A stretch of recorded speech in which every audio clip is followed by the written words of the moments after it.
नमस्कार मित्रों, आज हम लोग कुछ डिस्कस करेंगे एंटी डायबिटिक ड्रग्स को किस प्रकार से क्लिनिक में प्रयोग में लाना चाहिए। देखिए, हम जानते बहुत कुछ हैं, पढ़ा बहुत कुछ है, लेकिन जब हमें अपनी पढ़ी हुई चीज़ों को क्लिनिक में प्रयोग में लाना है तब उसके लिए एक कला की आवश्यकता है। तो वास्तव में जो विज्ञान है, यह विज्ञान की कला का वर्णन है जो हम लोग अगले कुछ मिनटों में आपके साथ में साझा करेंगे।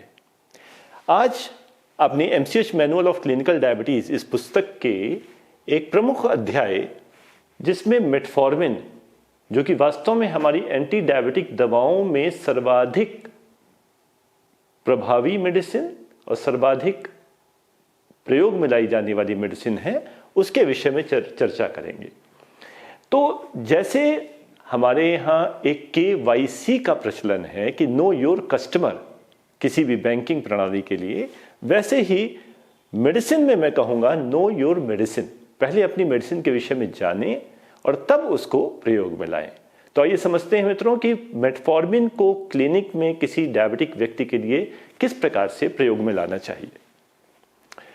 देखिए, मेटफॉर्मिन में सबसे पहले हम ये ध्यान कर लें कि डायबिटीज में जो इंसुलिन सेंसिटिव टिश्यूज हैं, शरीर में केवल 3 अंग ऐसे हैं जहां पे इंसुलिन बहुत प्रभावी रूप से कार्य करती है, जिनमें एक है लिवर, दूसरा है स्केलेटल मसल्स और तीसरा है एडिपोज टिश्यूज।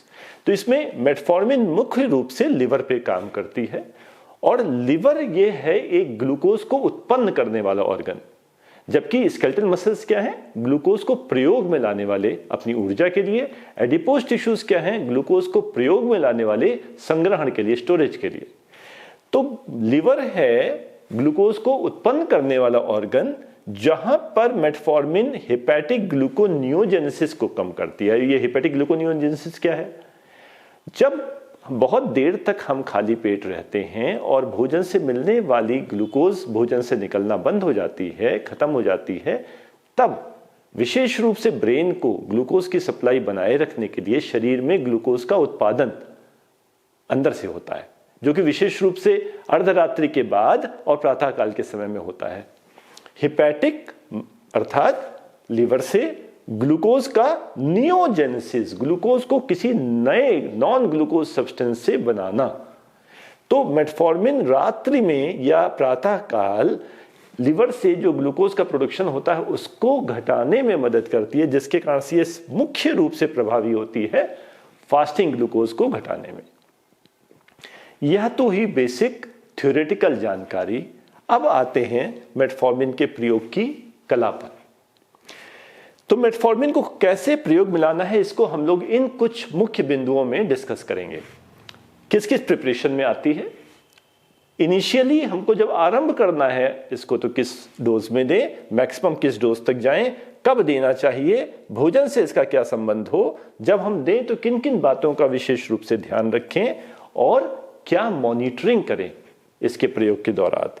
और अंत में एक बहुत आवश्यक पहलू यह है कि किसी भी दवा को दे रहे हैं तो उससे हम क्या उम्मीदें रखें। कभी कभी हमारी उम्मीदें बहुत ज़्यादा होती हैं तो भी हम प्रसन्न नहीं होते, तो उसके कारण से हमें एक पहले यह निर्धारित कर लेना चाहिए कि जो हम चाहते क्या हैं, मेटफॉर्मिन उसको उपलब्ध करा पाने में सफल होगी कि नहीं।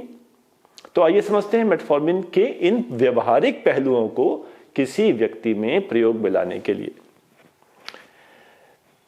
हमारी एंटी डायबिटिक ड्रग्स मुख्य रूप से कुछ इमीडिएट रिलीज प्रिपरेशंस होती हैं जो गई और जीआईटी में जाके घुल गई, उन्होंने पूरी ड्रग रिलीज कर दी, या कुछ सस्टेन रिलीज प्रिपरेशन होती हैं जो कि धीरे धीरे ड्रग को 12 घंटे या 24 घंटे तक रिलीज करती हैं।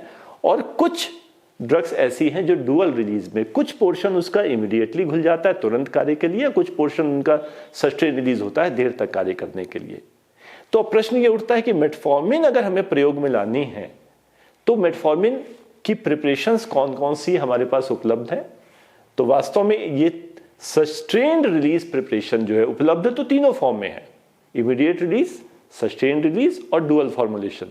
लेकिन इसमें जो सबसे प्रभावी और सुरक्षित विधि है वह है इसकी सस्टेन रिलीज प्रिपरेशन, क्योंकि यह पेट में जाके जब एकदम से रिलीज हो जाए सारी मेडिसिन तो उसके कुछ साइड इफेक्ट्स अधिक होते हैं, और सस्टेन रिलीज वो नियमित प्रभाव भी बनाए रखती है लंबे समय तक, और उसके जो दुष्प्रभाव हैं वो भी कम होते हैं।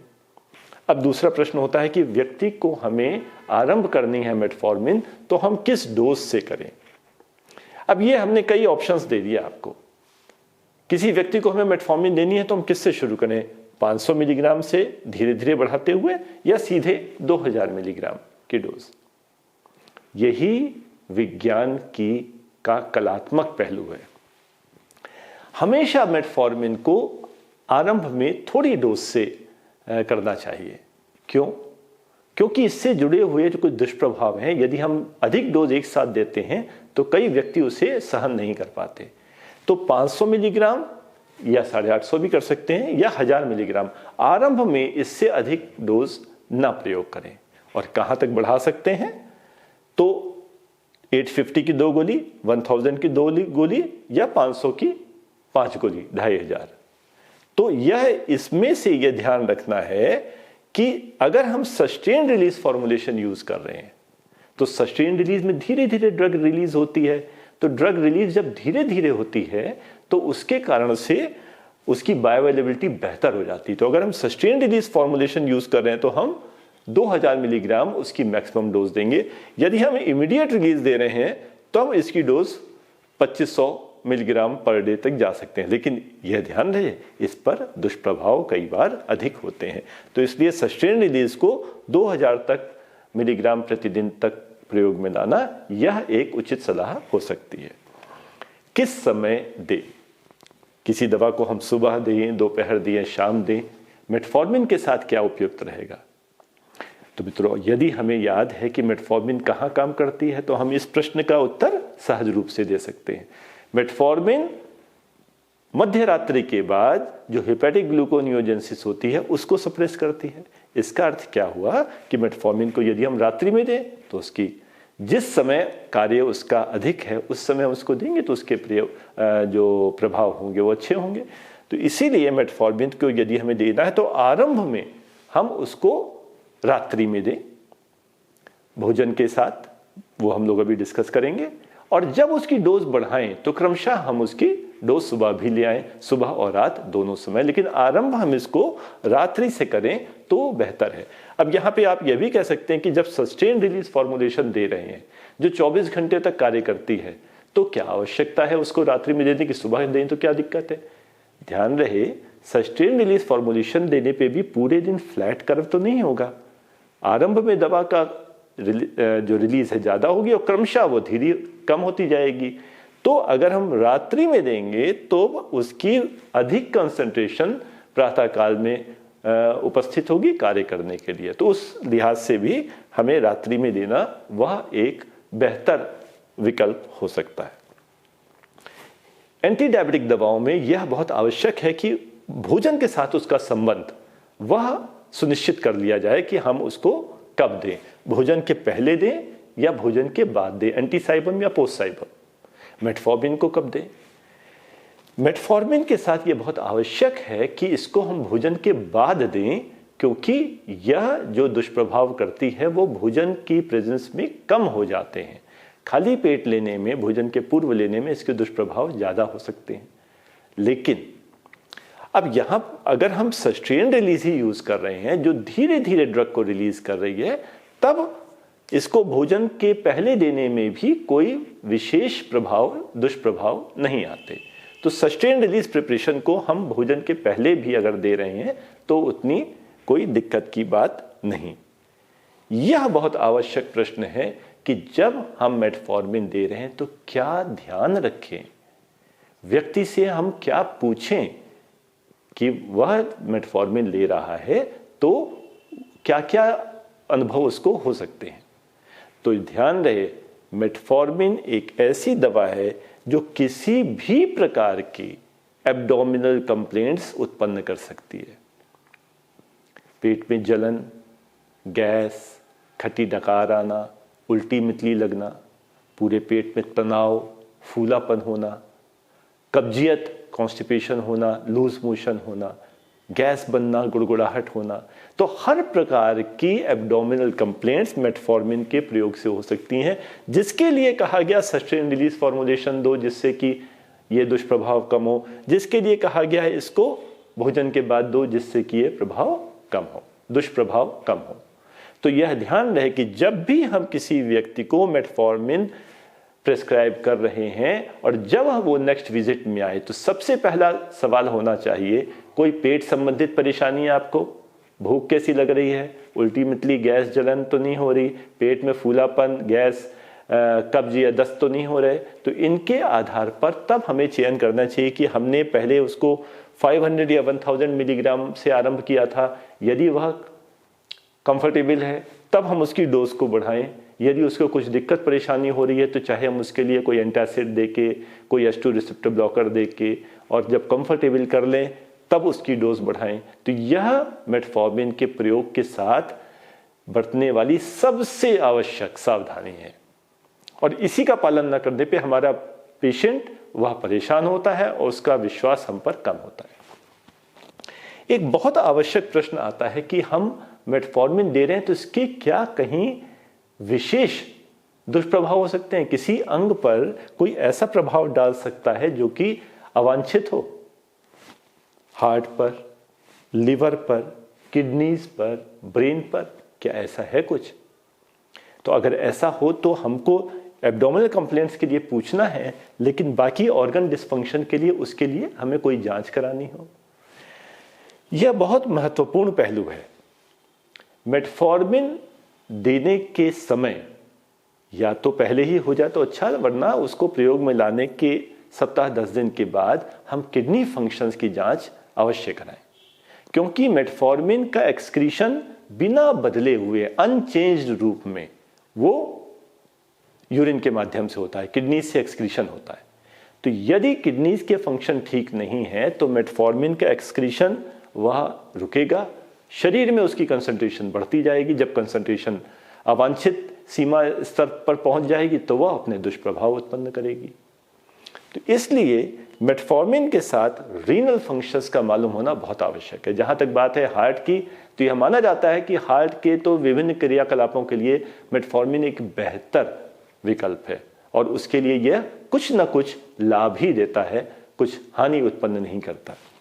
तो किडनी फंक्शंस को ध्यान रखें, जिसके विषय में हम लोग फिर कभी विस्तार से बात करेंगे कि सीरम क्रिएटिनिन, और सीरम क्रिएटिनिन से हम EGFR, एस्टिमेटेड GFR कैलकुलेट करें, क्योंकि एस्टिमेटेड GFR से हम यह तुलना कर सकते हैं कि मेटफॉर्मिन किसी व्यक्ति के लिए उपयुक्त औषधि है कि नहीं है, तो कितना GFR है जिसके ऊपर उसे कितनी मात्रा दी जा सकती है। और अंत में एक बहुत आवश्यक प्रश्न है, हम मेटफॉर्मिन दे रहे हैं तो उम्मीद क्या रखें? ऐसा तो नहीं है मेटफॉर्मिन दे दिया तो किसी भी पेशेंट को वो नियंत्रण में ले आएगी। HbA1c घटाने की क्षमता मेटफॉर्मिन की कितनी है? क्या कोई पेशेंट HbA1c 12 लेके आ रहा है और हम उससे उम्मीद कर सकते हैं कि मेटफॉर्मिन देने से उस 7 पे आ जाएगा? ये 1%, 1.5%, 2%, 2.5% मेटफॉर्मिन कितना HbA1c घटाने की क्षमता रखती है? यह इसका उत्तर यह है कि मेटफॉर्मिन उन प्रमुख दवाओं में से है, उन प्रभावी दवाओं में से है, एंटी डायबिटिक दवाओं में, जो HbA1c को 1.5% तक कम कर सकती हैं अपने आप में अकेले। और ये 1.5% बहुत बड़ा अचीवमेंट है, क्योंकि मेटफॉर्मिन, सल्फोनिलयूरियाज और पायग्लूटाजोन, यह 3 ही ऐसी औषधियां हैं जो कि HbA1c को 1.5% तक घटा पाती हैं। इसके अतिरिक्त सभी दवाओं में HB लोअरिंग कैपेसिटी 1% से अधिक नहीं होती, 1% से कम ही होती है। तो हम अगर किसी व्यक्ति का हमारे टारगेट HbA1c से 1.5% से कम बढ़ा हुआ है, तो हम ये उम्मीद, मतलब टारगेट हमने 7 रखा तो 7 + 1.5 8.5, टारगेट 6.5 रखा तो 6.5 + 1.5 हमारा 8, तो 8 या 8.5 तक अगर HbA1c है तो हम ये कल्पना कर सकते हैं कि मेटफॉर्मिन, अकेली मेटफॉर्मिन मोनोथेरेपी से हम उसको नियंत्रण में ला पाएंगे।